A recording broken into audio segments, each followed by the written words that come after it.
It is a big idea, a new world order.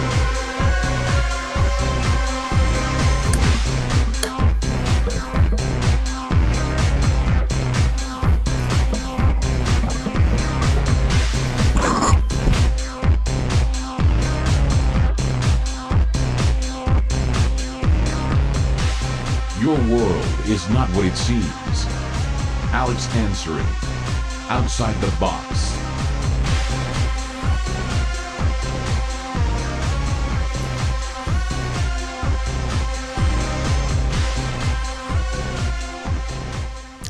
It is January 15th, 2009. We're going to be taking your phone calls over the course of the next hour. 288-4442 or 503-288-4448. We're going to get your thoughts on the economy, what you plan to do about the upcoming depression here in the United States, what your plans are in Portland, Oregon, realistic plans. And of course, we want to hear from first-time callers if we can, at least in the first half of the broadcast. Then we'll try to get to the second-time callers or third-time callers or regular callers in the second half of the broadcast. So we are going to make this opportunity available to use your voice as your ultimate weapon of choice. If you actually have something to say about what's going on the planet, we are going to be talking to you for the remainder of the hour at those numbers you see on the screen. I did not bring a heavy script this evening for the very fact that we need to have some time to have a talk about things that are taking place in the world and the nation and locally in our own city. Gang war violence has erupted. They're seeing 11 gang-related shootings in a single month by itself. This is all in relation to the economy and also the changes taking place in society. Many of the things that we forecast in 2008 are now coming true and to fruition in 2009. We're seeing tent cities popping up, and not only in the United States, but in Japan as well. What's important for people to realize is that Henry Kissinger, a known war criminal, is in support of Barack Obama, and he's calling on him to create a one world order. Henry Kissinger is not alone. There are many people calling for a one world order to fix this crisis, this chaos, that the bankster gangsters have engineered. The global elite have created a multitude of problems, and they have manufactured a number of wars. The reality is they are going digital for a number of reasons in February. A big part of that is centralizing media. They've been doing that over the years. You have to be going digital to broadcast from this point on. And there's a number of other things coming down the turnpike in terms of Access TV and, frankly, our ability to be here next year. The reality is they have kept their hold of the mainstream media, which is primarily run and controlled by the military-industrial complex, which is controlled by other special interest groups. They're not interested in hearing alternative voices, and sadly to say, people are not only apathetic in general as to what's going on in the world, but I feel that many people here at PCM are apathetic as well to the economy and are unrealistically looking at the future of the economy and how that's going to directly impact facilities like Portland Community Media. It's been recently brought to my attention that PCM is in the red, and that's why we all have to pay $50 to be producers here at this facility. And I understand that there needs to be some revenue, something to keep the place afloat. Unfortunately, things aren't going to get better. They're going to get worse in terms of the budget. And of course, we're talking about the city budget, not just the national budget. And Access TV does not have priority. It's actually at the bottom. This is PEG. You're watching public educational government access.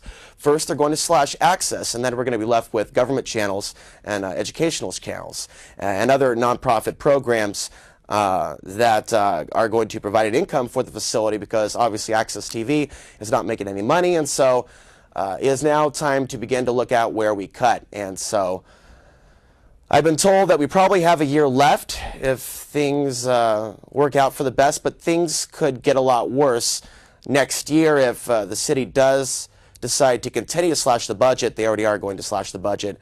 Right now, I've been informed about that. And so this is a reality that's taking place. Also, the viewership of the show is going to drop 30% in the next month. In Metro East, they are switching over to Verizon, and they do not provide Access TV programming. And so you need to be aware that they're trying to also push you on the box, the new digital TV format, and the time to throw out your TVs is coming closer and closer every day, if you haven't already. Some of you are watching on the web. And I want to remind people you can see this show at alexansary.com, because in the future that's going to be the only way to get this show. Then after the internet, I'm gone, and my time as a broadcaster is pretty much up. And so I'm forecasting major changes here at PCM, and it's not going to be good, and there aren't a lot of people speaking out about it. And so it's sad because the solution is not clear right now as to what PCM ought to be doing about the problem. Its hands are tied to a certain degree. I can't have sponsors or things of that nature because this is, again, an access TV show, and that is illegal. So there's no way we could generate income, myself, for the station. And I'm not aware of any drives that are taking place either. And so there are tough times coming ahead. And back to digital TV, and then we'll take that phone call and get your thoughts on what's going on. And we'll also get into the economy later on. Digital TV, February 17th, 2009, that's the deadline. And there's a reason why the government originally allocated $8 billion to make sure that people that couldn't afford the converter boxes, to make sure they could get them, because the government has a vested interest in making sure that you continue to watch TV. Now, there have been many experiments with mind control in the subliminal realm, in the analog version of TV, which most of us have been on for a number of years, most of our lives. In digital, they will be perfecting their ability to influence our minds and feelings, emotions, even more, in addition to the other forms of technology that are already public and unclassified. The other things that I also wanted to mention about this new device is that it's going to be able to watch you. And if you want to know where it's going to be watching you from, you need to be looking at the converter box, that little remote control that connects with that TV set to two-way camera. And so they're not only going to be tracking and tracing the things you watch, they'll also know who's in your living room. And so a lot of people are going, well, we're already used to being tracked and traced. After all, they told us that they need to take our freedoms to prevent the terrorists from taking our freedoms, if that makes any sense whatsoever. Still, to some of you, it obviously makes sense to Barack Obama, who's all for the NASA wiretapping. So the reality is, a lot of people are already used to being tracked and traced by their cell phone, and so it's not going to be a big thing to walk into your living room, so to speak, with a digital converter box. And so this is happening, and you need to be aware. And with that, let's go to the first phone call of the evening. Hello. Hi. In regards to the economy, as it gets worse, I think we're going to see a lot more civil unrest and rioting, like in Oakland. And I would like to encourage all the law-abiding citizens to go coon hunting and start capping some beaners. Is that really what you believe? You really think that's going to fix the problem? Yeah, I think that all these gangs... Don't you think that's going to add to some of the civil unrest? I know what you're saying about the gangs. We could talk about that. But the reality is it's not going to make it easier for more bullets to be flying, and it's going to make the streets a little less safe. Don't you think that there are some people out there that are black, that understand what's going on, that are against some of that gang violence? Don't you think that it might be jumping the gun to marginalize a whole group? Well, you have a point, but sometimes they do that to white people too. Sometimes I hear black people talking about white people in ways that I don't agree with either, and I think they're marginalized. I think racism is pretty much unacceptable altogether. But I understand your point and your concerns, and I share the same concerns. We have way too many scumbags in this country running. Scumbags would be a better word to use, but we do have scumbags running the country into the ground. And let me tell you something about the police. You know, they don't have a vested interest in. People need to listen to this. Keeping our streets safer.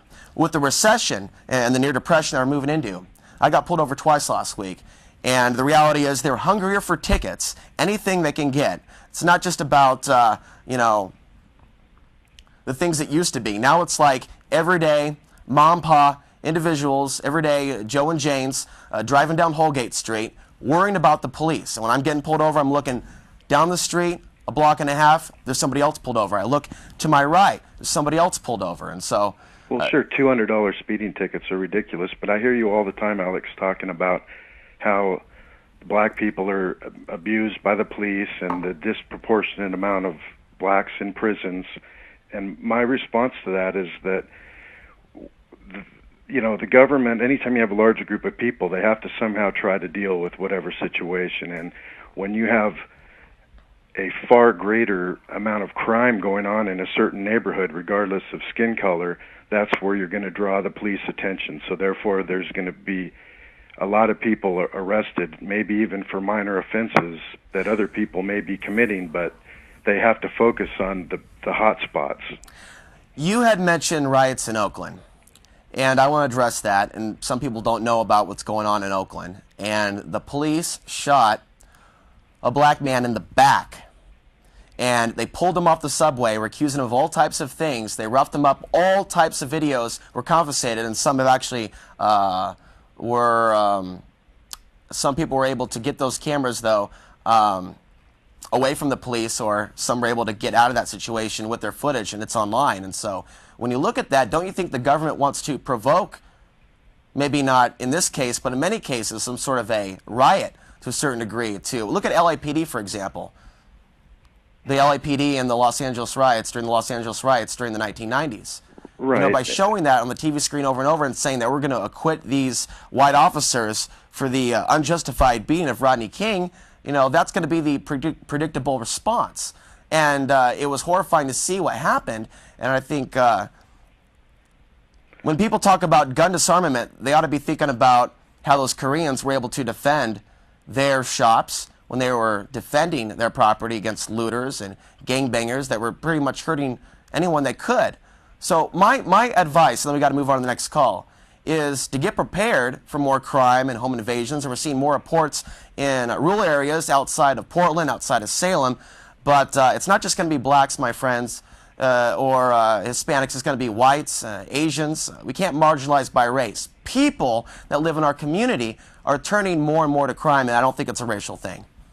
Well, I'll give you that, Alex, and I appreciate the discussion with you. But could I just say one last thing? Is when people criticize police, and sure, some make mistakes, but I don't think you can criticize someone that's out there trying to protect everybody else and put their life in danger. They're not all in that mindset. Unless you're, well, no, but many of them are, and many people that criticize them wouldn't have the guts to, you know, enter a confrontation and step up and you know what I'd like to see happen? Someone. More cops speak out about the stuff going on, so we can have more of a dialogue. And I don't seem to have those interactions with police officers the way that you may have. But most of the ones I talk to don't want to talk to you about those things, and they're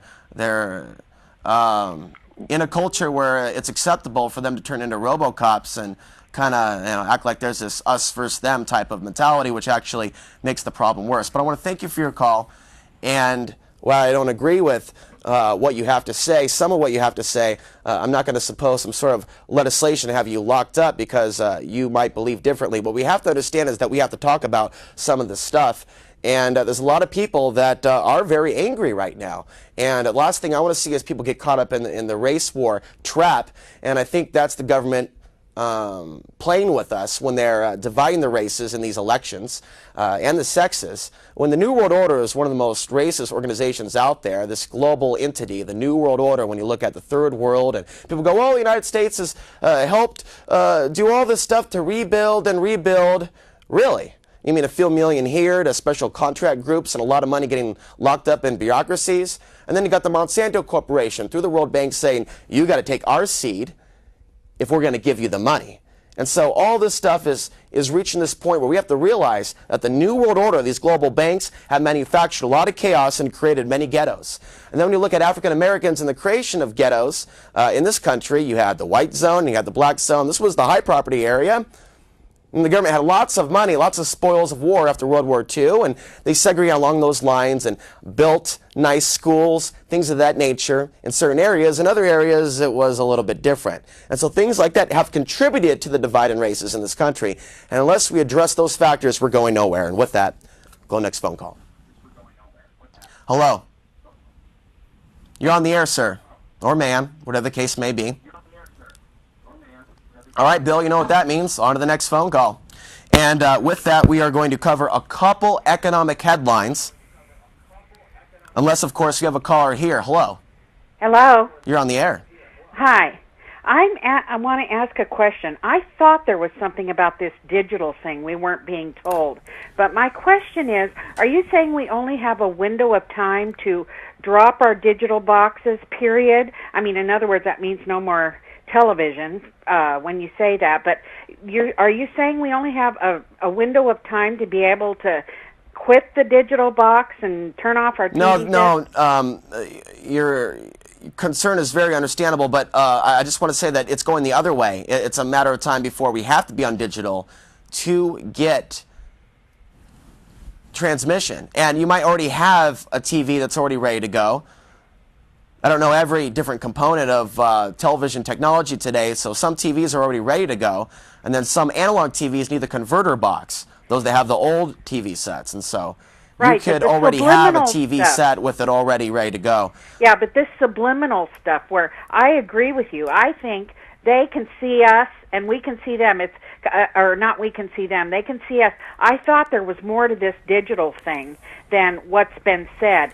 Are we going to have to quit our TV set altogether to be able to not have them look into your living room? You know, yes, you are at some point. And then the subliminal stuff is sometimes obvious. It's the propaganda that you see more and more on the channels. And then there is the subtle stuff, and then there's sounds they can send to the TV set that can play with your emotions. And this stuff is very high-tech, and it's been around for a number of years. We all know about the 1950s when they would pop up an image of the popcorn, and people would get up like robots without even realizing it and purchase something. Yes. All because of an image. And this happens every day in this world of invasive advertising. So if we know that they are trying to toy with us to buy certain things, we also know and can see that they're toying with us to become more warlike, aggressive, and depressed as they manufacture a depression. You know what I really think, man? There's some sort of I'm not getting biblical here, because there's people that have different perspectives on this, and most of what I say, though, does fit in with your worldview of what's going on. There is some sort of a spiritual war taking place. Yes. And we have to understand that this box is one of the most demonic pieces of technology. I agree. It's a #1 psychological warfare tool. Are we going to have to take it out? I mean, we're going to have to take it out. Are they going to let you take it out? Well, let me ask you this question. What is the necessity of the TV? Because I know many of us have gotten used to the TV. And, for example, my grandmother and grandfather were two average American farmer-type individuals from the old generation that grew up with the TV set, loved the TV set, had many of them in the house, and my grandfather slept to the TV set at night. Some people over time develop an addiction to the sound emanating from the TV set. So the question is, why do we really need the TV set? At this point, it's looking like access could be going away in about a year if these things continue to unravel. Yes. At that point, I can't recommend the TV set. You know, there's some interesting programs out there. History Channel, and they're talking about the magnetic field. We'll talk about that tonight.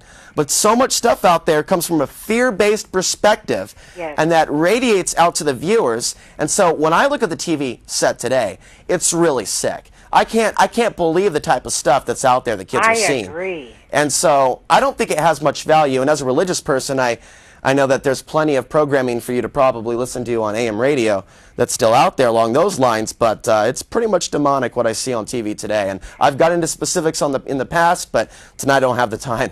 The subliminal thing really bothers me. That's messing with your mind. But well, I agree that being able to look into your living room, that is Big Brother.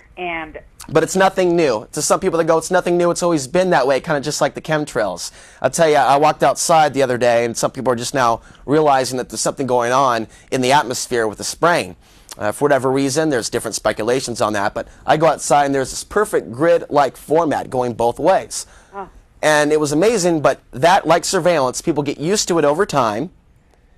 And as far as the TV set, people see this violence enough times, they get used to it, and they'll protest against it, and they call it entertainment. That's the TV set. That's just how it is. That's just how it is. We live in a Big Brother society. That's just how it is. Google already announced that with those laptops people got, that they can listen in. They already have that built in. I'm not surprised. You know, I got a new computer my friend sent me a couple months ago, and it's got one of those little webcams on it. Yeah. And so when I'm doing my daily show, I do a daily show on this other website. Yeah. When I log on, the computer is already trying to get yours truly used to the cashless control grid, the surveillance control grid, by following my iris. I can see in the webcam it's trying to see if there's a match. It's trying to get me to log into my computer instead of with a password, with simply using my face. Well, first of all, I never asked for any password protection, but it's already built into the computer. Oh. You're either going to scan your face or you're going to type your way into the computer. So, ma'am, we need to go the opposite direction of technology. That's my message, and I'm going to continue with that tonight. Thank you very much. Thank you very much. Bill, do we have any more? All right, let's go ahead and just keep talking to the callers tonight. You know, I've been working very hard trying to document the economic collapse, trying to talk about how they use fear to turn races against one another, how they're melting down the economy, and that we are going to see some things happen in terms of crime exploding, home invasions, and even things that are touchy subjects such as human trafficking of females, the list goes on, etc., etc. I'm talking about this stuff because I want to stop this stuff, and I'm not of the mindset that I'm going to lose. I didn't get into this to lose. And we got to see ourselves as winners before we go out in the ring. And when you're taking a heavier, bigger, stronger opponent, you have to see yourself knocking that person out, knocking out your opponent. Not that I'm encouraging violence, but in terms of our intent and our ability to see ourselves as powerful, that is more important than most of us even realize at this moment. So I don't want you to forget that as we go through this. In terms of the mind control, many of us are already being toyed with our emotions as they destroy our jobs and turn our cities into slums, as they destroy the backbone of this country, the American farmers. I mean, people call up and insult me on the show, and get that raghead off the air, all this. What's the problem with what I'm saying? We're all going to be hurting as a result of this. You know, there are some people that are uncomfortable just knowing someone or living with someone that's speaking out about this stuff publicly. Oh, you should be afraid. I got evicted yesterday. My landlord said, you know, I'm not really comfortable with you doing this show. I don't want you to attract any attention. I'm going to have to give you notice. So people are going, that's not legal. He can't do that to you. But should I really be insane in an environment where, you know, I'm trying to bring the law into it in a place where I'm not wanted? And so we have to understand that there are challenges coming. I'm dealing with them every day, but I'm surviving them. A lot of these challenges that we are facing and the world, we can overcome them. And when we do, it makes us stronger, a lot stronger. And it changes us. It improves our character. And I've been reflecting deeply on a number of things over the course of the last week, and we'll talk about some of those things. But we need to be aware that this is serious when we see U.S. foreclosures spike 81% in 2008. We also see China becoming the world's third largest economy. And again, they'll be buying up more stuff here in the United States. You'll see more Russians and Chinese. If some of you are involved in business, involved in restaurants, you might see 20 of them come and dine at a fancy steakhouse and then go downtown to the Benson or the Embassy Suites or maybe the Hilton. They talk about, you know, business and what they're going to buy and how they're going to use this American crash, global crash, I guess, to their benefit, the ones that still have money. So a lot of people are going to be shopping here for parts, infrastructure, because the nation's going broke. Many of the states are going broke. In fact, in California, the reality is many people that are going to be filing for income tax won't be able to get that money. They're already announcing that. I told you about the FDIC. I've told you about the possibility of ATM failures. I mean, this stuff is happening. And that is why the military is going to continue to be in pieces, incrementally dispatched to the United States. It's not just 20,000 or 25,000. We're going to see a lot more than that. When they bring the troops home from Iraq and Afghanistan, they're going to come back to a broken nation with lots of crime. Now they're going to be hiring more cops. They say cops, that's the funding for that's the last thing to go when the city goes broke.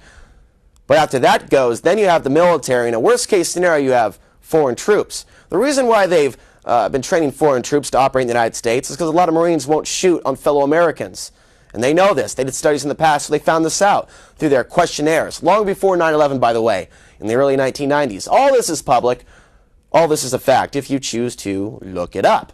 Revolution is in the air because the people are feeling the brunt, the fire of the New World Order. Unfortunately, the New World Order wants people to protest violently. That way they have the pretext to crack down, quarantine a zone, enact martial law.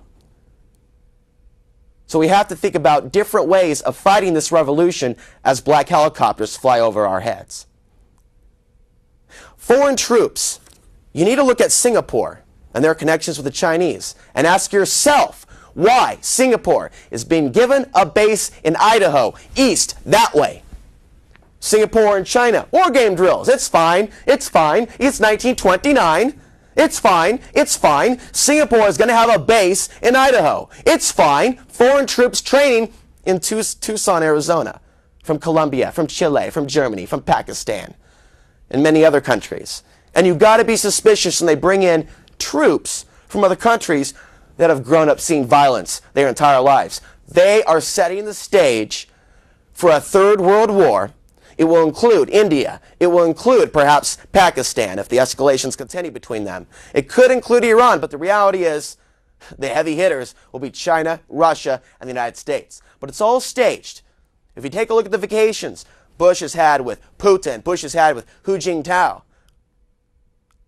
if you take a look at how the Shanghai Cooperation Organization is getting more and more clout every day, more and more talks with NATO. We see Russia cutting off natural gas to Ukraine. That's affecting the EU. This is a crisis that we're facing, and it's not because we're running out of resources. They're staging a conflict. They own the resources. We have the ability to live a different way, different forms of technology. I have met people in the city that know how to generate electricity from their basements. You put this stuff out there, though, they could shut you down, buy up the patent, make you shut up, find a way to make you sleep with the fishies. And this has happened to a lot of guys in the past. Take a look at Tesla. Take a look at some of these other people that also have found ways to cure cancer, locked up in a prison. About the time they're about to publish a book, they wind up dead. The book disappeared. That happened to one very famous individual in recent years. You look into this stuff, you look into documentaries like Who Killed the Electric Car, and it's clear. They own the resources. They own the rights to water, utilities all over the world. Now they're doing it here in the U.S. They own the media, and they tell us it's all about the population growth, not just the way that we're living. Or instead of the way that we're living. Being programmed to consume all this stuff and live unsustainably. And now I've launched into a long, long rant. But we need to see something shift so dramatically that the New World Order loses their power, loses their control over our people. All over the world, our people are screaming for freedom. And something big has to happen, really big, for that to happen, for something to shift to where we reclaim our own freedom. Otherwise, we are going to walk into a World Bank situation where they make all the decisions. They determine who gets the money, who does not. They're already announcing a new world order. People ought to think twice when war criminals promote Barack Obama and call for him to build a one world order. People ought to think a little closer about some of his cabinet members, new appointees, where they were before. Guys from Monsanto, guys from the military, guys from the big bank. I mean, the list goes on and on and on and on and on. Change. That's all we're going to have after all this is done. Let's go to the next phone call and let's get into some other pieces of information. Hello. Yes, Mr. Alex, can you hear me? I can hear you, Mo. Yes, sir. I would like to tell you that, I had an accident a while back ago, and these illegal aliens, just although fender bender me, she did not have driver's license, and by accident I did not have my cell phone with me. So so I stopped other people. I told them, call the cops, come back, come here. And so what she called and neutralized the call of the other people, and then fire department arrives instead. And the fire department acts as a fascist police. What they did, they took both of us to some other street, blocked me up in the way that I cannot run after her, and then they said, well, exchange your things, driver license, etc. And, we did, but she has no proof of insurance. I have proof of insurance. I'm a good citizen. I am, I understand. So what happened? Not working, I'm trying to pay my bills. I understand, Mo. What happened in the story? And anyway, finally they came, and then so they act like a police. So now, since when the fire department acts as a police? That's what I want to know. Could you say it one more time? I would like to know since when, a fire department acts as a police department. They well, have no authority. Yeah, there are some changes, Mo. Hate to tell you, with the fire department. Even Homeland Security has tapped the fire department to keep an eye open for suspicious activity and who knows what else. And so there are some changes coming to the fire departments. They already are. I'm sorry to hear about your loss, Mo, and that damage. I go through stuff every single day. But keep up the hope. Yeah, I know, but unfortunately, We are the good citizens. I understand, Mo, but you know, it's going to get worse. So we're going to have to learn psychologically how to deal with it. We can't just, you know, I'm not going to cry about the police state all night tonight. I know where you're coming from, but we know that the government's not listening. We know that they have a vested interest in continuing to allow criminals in the United States, and I want to say something about that to validate that and qualify that statement. When you have more people that are incarcerated, hang on, Mo, please, in the United States, coming from other countries, you get to charge the taxpayers more and more money to house them, to feed them, things of that nature. And so there's a lot of people that have not been sent back to Mexico that are doing time in the United States because it makes money for the private prisons that are out there that are growing every day. We surpassed Russia in 2000 when it comes to inmates per capita, and the reality is police are mercenaries, many of them today. I know there might be some good ones, but the reality is they're just out there getting money, writing tickets, and not solving crimes. And when they do end up locking some people, they don't send them home, they keep them here in our country, so of course the taxpayers have to pay for it. And the list goes on and on and on. We see all different types of things happening on the local level with corruption, with police, that people are just used to. So we have to understand that as things get worse, there might be more cops asking questions. We need to be in a position to reach out to them. Mo, I want to thank you for your call. But these things aren't going to get easier, sir. And I don't have an easy answer to give you. And in terms of solutions, it's what I'm asked about quite a bit. And I don't think there's an easy solution to this new world order. It's going to be something that's going to have to evolve a lot more of us.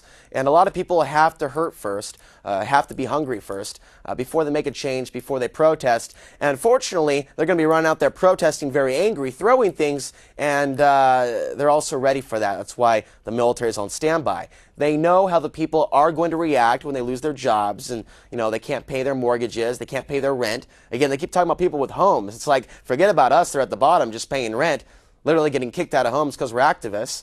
You know, things of that nature. Like, we don't even guess. We're just going to talk about the people who actually have homes. So it's like there's a lot of other people that are suffering as well. I mean, the middle class is being destroyed, but what that's doing is it's really hurting the lower class. So people are going to have to find ways to connect with their spirit, to believe in themselves, and to change the world in ways that they can change the world. So some of the stuff we can't fight, but we still talk about it because we're tracking the course of the enemy. We're tracking, we're plotting the attack methods of the enemy, the minions of the New World Order, and we're forecasting the stuff to happen in the future, things that are already happening now, so that we're in a better position to yield the blow. You need to be getting food. You need to be getting seeds. You need to have a water filter. Reach out to your neighbors. Look inside yourself for the answers. It's much more than just the news. And again, there's things happening in the solar system that are huge right now. The magnetic field is shifting. It's declining. You know, what is really going on the planet? I mean, yeah, we got a police state and we got this stuff, but really, why every 11 years do we see major wars take place when the sunspot cycles are at their peak? Oh, we're going to peak in 2012, and people want to know from me, what do I think 2012 is all about? Well, I do believe that 2012 is going to be a solar event because we're moving into sunspot cycle 24, and it'll be announced any day now. There have been studies that have been done even by Russians in the early 1920s, and there have been studies here in the United States as well, and other parts of Europe, where they were looking at cycles of war being tied to sunspot cycles. And so we saw major sunspot activity in 1776 and during the Civil War, and of course in the late 60s. And what else do you see? Also changes in consciousness, things of that nature, things rapidly changing, things speeding up, a lot of escalation, a lot of intensity. And that could be good and bad. It's what you make out of it. And so I think that there could be celestial events happening out there that are affecting us down here. They've already done studies, and I've already read the stuff on the air separately in different shows, but I never really wrapped it up into one conversation. Well, we're having this talk now. The reality is they've already found out that there are tones and sounds that come from the sun that affect seismic activity on planet Earth, i.e. earthquakes. What are we seeing now? As we move closer and closer to 2012, we are going to continue to see more and more earth changes, more floods, more tsunamis, And we could see this because as the magnetic field weakens for whatever reason, and more holes begin to appear for whatever reason, we're more susceptible to space Katrina-like weather. Major storms, major disruptions. Now, right now it's very cold, and we're seeing record low temperatures all around the world. We could be going into an ice age if we don't see a whole lot of sunspot activity pop up in the next year or so. So we're going to see a lot of strange weather. You know, you have the Farmer's Almanac with a certain time to plant certain things. All that stuff is now obsolete. Things are changing. It was changing last year and the year before. If we end up going into an ice age, we will lose our ability to produce the amount of food that we have been producing, and we'll see a sharp decline in the population. I would rather the whole population thing be dealt with naturally from the earth instead of Kissinger's National Memorandum 200, which deals with bioweapons. So all this stuff is on paper that they're very interested in bringing down the population, possibly through the use of bioweapons, engineering an attack, and quarantining a population. And we already know that in Top Off 4, they made preparations to quarantine the city of Portland. Potter knows about this. I'm sure Adams knows about this.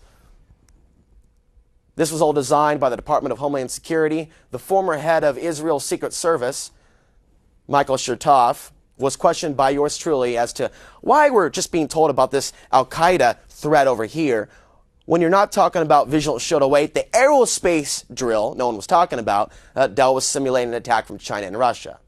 So they're projecting a World War III situation. That's why the troops are being brought back in here to the United States, and to deal with martial law, policing on the local level, things of that nature, dealing with rioters. But it's also about dealing with a potential threat from somewhere else. Perhaps the United States is being set up to attack someone that will further the case against America in the eyes of the international community, or the international New World Order, that was simply for a time using the United States, but in reality has its bases throughout China, Russia, Europe, all throughout the EU, London, and of course the United States. But when you see wealthy people fleeing the United States, buying land in Colombia, Paraguay, all throughout, I mean, don't get distracted by Bush saying he's going to go to Dallas when all this is done. They got property outside the United States, and for a reason. They have underground bases for a reason. They've been experimenting with all different types of aircraft for a reason. And constantly the mainstream media is saying, this is a UFO, this is a UFO, all these UFO sightings in the UK, and then you look at them and they're like surveillance blimps made by Lockheed Martin. Headline from CNN, UFO above Manhattan last week, and it's like a surveillance blimp. It's like, how stupid do you think we are? Are you kidding me? They're acclimating the public to the new reality. And so we have to understand that, going back to the magnetic field, that there might be things out there affecting life down here. Cycles of war, again, sunspot cycles, a major cycle between 2001 and 2003. What did we see then? We saw 9/11. We saw the war in Iraq. We saw all this stuff, all this police state stuff popping up. We also saw a major increase in protests, awareness of the problem. See, we're talking about the problem because some of us are the cleanup crew. We have to deal with the stuff. We have to spotlight it, and we have to transform it into something else. So the theme of this year is truly transformation. And we have to realize that by plotting the attack methods of the enemy, we can come out ahead of the game. By having food, by having those things, by having the ability to not panic and not feel like we got to go out with our guns and start hunting down people of different races. And that's what they want you to think. That's what they want you to do. That's how they want you to react. They want you to think that there's a difference between you and the brother across the street based on your skin tone. That way we're easier to control. I mean, they do this stuff in Africa all the time. Can you imagine? And they're like, oh no, it's just because they're stupid. They're Africans, they're black. Like, really, you believe this stuff? I think people need to look closer at history. We have 2 phone calls. Let's go to the first phone call on the... Go ahead, caller. Oh, hey, Alex. How you doing? Doing well. All right. You know, I've just got to mention that, and I'm sure you probably feel this way sometimes too, that I find it kind of sad, actually, that some of us spend what time we might be otherwise engaged more profitably in a different mindset or frame of consciousness, rather there are those of us that need to be more attenuate ourselves, our minds in a more hyper-vigilant manner to kind of take up the slack for all of those people that I think don't see yet. And I know you do your best to bring awareness to people that are listening or are willing to listen, that they might look ahead a little bit. I think it's wonderful that lady that called in earlier and was asking about the DTV and what's going on there and wanted more information. I myself kind of look forward a little further on that as to why they would be doing that. And I must say, I must hypothesize or postulate that, in the near future it would be very convenient for the powers that be to have us vote through our TVs and a touch screen. Simply touch the screen, to vote. And if you think about how taxation and voting goes together, it makes a lot of sense, and it would also kind of lock people into keeping their TVs, and it forced people basically to. Well, anyway, I don't like thinking that way, but it's unfortunate that we have to, and you can see the reality of it. If you look at Tesla's studies in field harmonics or something like that, I can't remember the exact. Everything you've covered, it saddens me, of course, being a child of the 60s and 70s, but I wish this could be a whole other society, a whole other, quite a beautiful utopia. I really believe that things are going to shift. I guess we'll just have to. At some point, when things get really, really bad, there's going to be a lot of people coming together, and they already are right now. Yeah. But it really is a pipe dream, so to speak, to think that it's just going to gradually just kind of dissipate, and that we're going to be blessed by the spirits above, and they're going to, be responsible for our lives, in other words, and make our bed and wipe our behind. And I don't believe that's going to happen here. No. We, as a species, got ourselves in this mess. I don't believe there's going to be a rapture that's going to come and remove this that we have created. There may be things coming, celestial in nature, but to keep it down to something so narrow, it'll be just like that, and there'll be the rest. It's like a lot of us are on this journey together, and a lot of us are on this planet for a reason, and people are playing out their different roles. So this is a very strange, bizarre matrix. We have to remember that. Not everything is as it seems. Right. When I look at my own life and major challenges, even trauma at times that I've been through, it's made me a better person.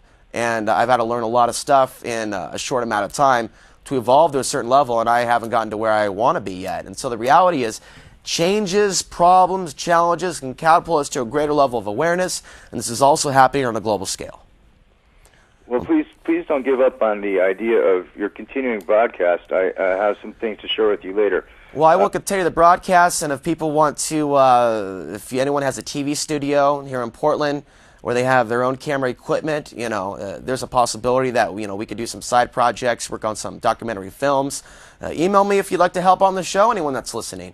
But I have been having a bad feeling about Access TV for some time. Right. I have some ideas I'll share with you at a later date on how to incorporate so that you can continue. All right.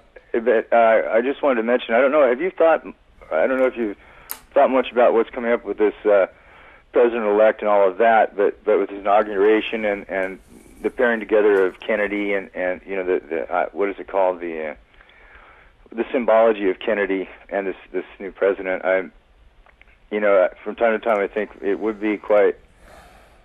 Well, I think of the LA riots, and I think of how it wouldn't take too much at this particular juncture to create such a tenor, at this point in time if something were to happen. But I'd rather not think that, so I'm going to just let it go with that. And many of us have intuitive feelings about the future. It's important to not let our ability to foresee into the near future get clouded by what we want to happen or what we're afraid is going to happen. Certainly, it's certainly something I don't want to happen or be afraid of. You're right. So what I want to say is there was a lot of people afraid and thinking that this was just a Bush thing, that he was going to enact martial law and declare himself the Fuhrer. And the reality is these executive orders, Barack Obama has never addressed, that deal with some of the martial law provisions and the wiretapping and the torture. People are expecting him to close down Guantanamo on day one, but what about all the black facilities that we used to talk about here on the show? Yeah. Whatever happened to them? The ones in places like Uzbekistan and Tajikistan, where they pay off the puppet governments to go and have them. I mean, all that stuff's still going on. And so a lot of this stuff's just for show. It's really just sleight of hand with a smile. And that's what's really sinister about it, is that Barack Obama is doing it with grace, charm, charisma, and a smile. Now, we know about the people around him, and we even see Obama incrementally saying, well, actually, I campaigned on this, but it can't happen because of this. I said I was going to do this, but I can't do this because of this. My hands are tied. It was just Bush's fault. And you're going to hear more of this. It was just Bush's fault stuff in the future. So for a while, I mean, he's got an 80% popularity right now. It could be 15% next year. And so there'll be riots. Now, if they have riots as a result of what Barack Obama, the Messiah, has done, again, sign over control perhaps of our country, infrastructure, things of that nature, you will see race riots, because there will be people like the first caller that might perceive the problem to be African Americans. Right. Now, I'm not saying that he might think that, but there are those that do. I see their blogs, and in fact, some of you know about the Republic Broadcasting Network on the internet, and John Stottmiller runs that network. And they have recruited a couple white supremacists that are now doing shows on that network, talking about stringing people up and whatnot. And you're starting to see a lot of this rhetoric ramp itself up. I'm going to tell you, brother, there's going to be a lot of gangsters here in Oregon, not just the United States, organized crime groups that will have different racial ideologies. But in reality, they'll be here to hunt and pillage and take whatever they can in this state that is breaking down at this point. Oh, yeah, and so the law enforcement guys, they're out there getting tickets, they're out there getting money, they're out there trying to pull me over, they're out there trying to pull you over. They ain't going to be there to stop somebody from a break-in. Some guy's breaking into a house, find a girl by herself, no gun, gang rape her, and fucking here it hits the paper. And so the reality is we're heading to this era where our city leaders here are not properly looking at the future, the budgets, the forecasts ahead. They have a lot of pipe dreams, thinking it's all going to be okay. We have politicians going, we support Barack Obama. We support the things that are going on, the system continuing itself. Well, the reality is we're not choosing the lesser of two evils, because we're still voting for evil. They just, in the media that they own, create a greater evil and push the sheep one direction to the only guy that seems to be able to do anything about it. Well, we didn't make the choices that were up there in the first place, did we? And we don't know that vote fraud wasn't involved in the election either. We didn't see a whole bunch of people screaming about that. I mean, a system that illegally got Bush into office 2 times in a row, all of a sudden that just went away. It didn't go away. Debo just changed their name. Exactly. You know, it's as though I see the president-elect is an incredible orator, and I respect him very much for that. Having been in sales the majority of my life, I really respect anyone's ability to, as yourself, for that matter. But you got to back it up with facts and action. It just can't be rhetoric. Adolf Hitler used rhetoric, and it took him a good 6 years. There is one thing. I'm not saying Obama's Hitler. I'm saying it took Hitler a good 6 years to get that type of support from the population. Yes. Barack Obama has done it in about a year and a half. Yes, and they're clapping and cheering in the same way. Because what was Hitler there for? Well, he was there to supposedly guide them out of the economic depression that was caused by the Jews. And so already some of us already feel like the Jews. You know, like what? We don't like Barack Obama. We get pushed out of the tribe. The peers are like, wait a minute, you can't talk about the Messiah like that. We're not going to talk to you. And their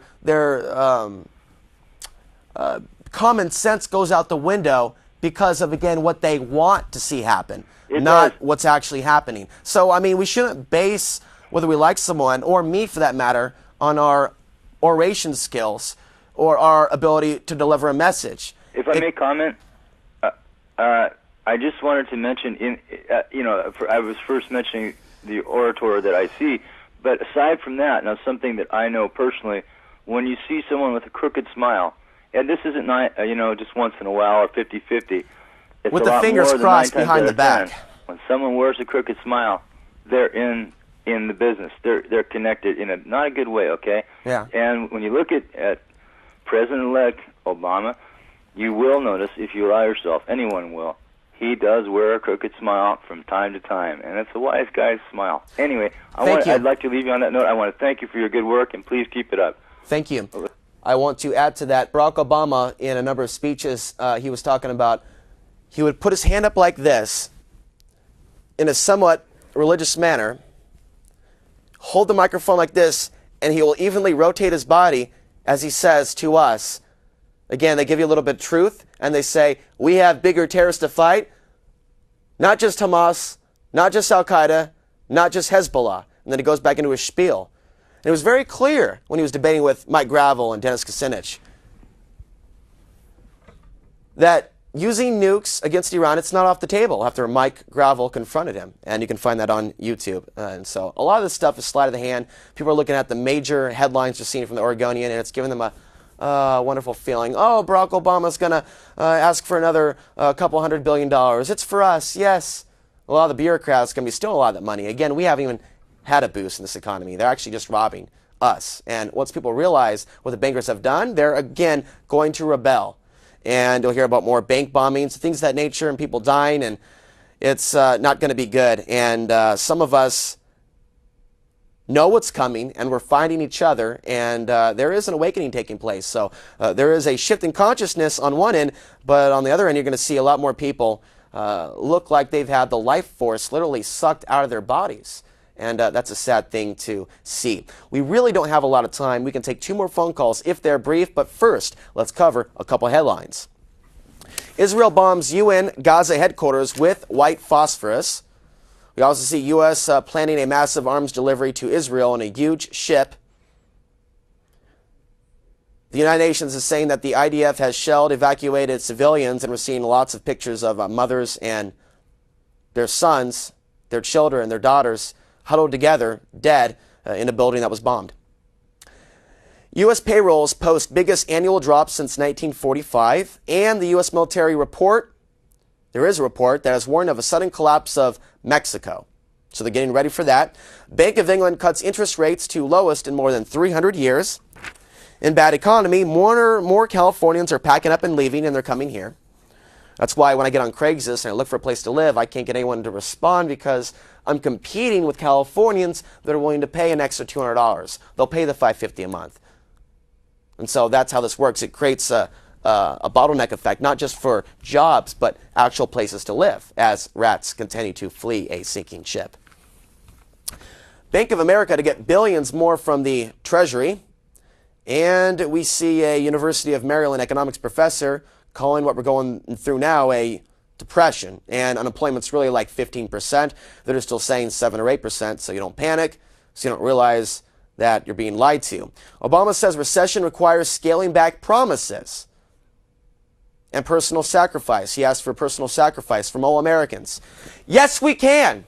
I believe the American people can be slaves to the New World Order. Yes, we can. I believe the American people are strong enough to work on the NAFTA superhighway. Yes, we can. I believe the American people are not going to think that they're so important that they're going to keep parts of the United States.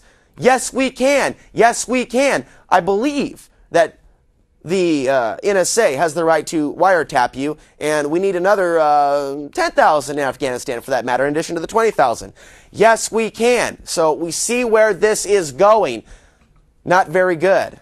We'll go to the next phone call. Hi, Alex. Good evening. This is Barrett. Hello, Barrett. The change that Obama is talking about, and now everybody's starting to realize this, is the change he's talking about is for the rich. Now, I hate to say that if there's any Obama believers out there, but well, I think they're calling it the rich, but it's really the middle class. They say the rich, and people go, "Oh yeah, eat the rich, class war, socialism, eat the rich." But it's really the middle class, so it's really not the rich. They just say that to get us to think it's the rich. Well, he talks about the middle class and Joe the plumber and all this crap, right? You know what I think? I think it's just a bunch of garbage. Here's something from the World Economic Forum Bailouts could backfire. They took a grim view of prospects for the world economy this year in a report released yesterday, warning that government spending to counter the financial crisis could backfire. And we even see Barack Obama in his speech last week say this could backfire. In other words, they're already preparing you to deal with the disappointment. Was he installed, do you think? I think he was installed. Yeah, he was installed. Barrett, thank you for your call. We are about out of time now. I want to let you know that Colin Powell and Joe Biden have already stated that in the next week we're going to see a major event in the United States. This could be more propaganda. I want to warn you before we go out that you need to get prepared. It's only a matter of time before things really shift. The only thing going down right now, right, we're going to see the dollar go down. We're not going to see prices go down. They'll go up, and eventually so will gas, but not right away. We're already seeing it now, though, jump 20 cents in the last week. That's interesting, and we'll see where that goes from here on out. You need to know that you need to question your reality, question the authorities, question the TV set, and get outside the box, and at some point get rid of this TV. Again, if Access TV goes away, I'm leaving Portland, and I made this decision yesterday. I've been here for 4 years, and, you know, I've shared a lot of information. But life's been very difficult for me in Portland, making a living and trying to avert homelessness, and I don't know how much longer I can do it because things are just getting harder and harder, and the aid's not coming in. And so I'm going to be leaving either Oregon or at least Portland, trying to get to the center of the state. So I'd be willing to move. If some of you are out there watching in the center of the state, I'm going to be looking at that when Access TV leaves, maybe later this year or next year. And by that time, we will be dealing with a nation in chaos. So I want you to remember that I care about you very much. And I want you to understand that I bring up things like the magnetic field, for example, to get you thinking about a larger picture beyond just what's happening here in the 5 cents reality. And I propose a theory that what's happened up there could be affecting all of us, not just me, you, but the whole world in a collective way, in a big way. That could be manifesting in shifts in consciousness, more earthquakes, more wars, more devastation, perhaps changes on the planet as the weather gets much more intense. Here's my hope. You want my hope? Here's my hope. That this next flare takes out the grid. That's what scientists are warning about right now. They got satellites up there. They have all this stuff that's totally vulnerable. If the grid shifts to a point, the field that is, to allow in massive bursts from the sun as we move into December 21st, 2012 and complete a number of cycles, we could see our power grid go down. And then what happens? We got to go back to growing food. We got to go back to basics. The reality is that's something that will benefit a whole lot of people on this planet at this time that are living underneath the thumb of the New World Order. And that's something to think about as we move stranger and stranger, move more and more into the strange reality that we live in. The year 2009 and beyond. So with that, I will see you next week, my friends. The path to the ultimate truth still starts in one place, and that's within.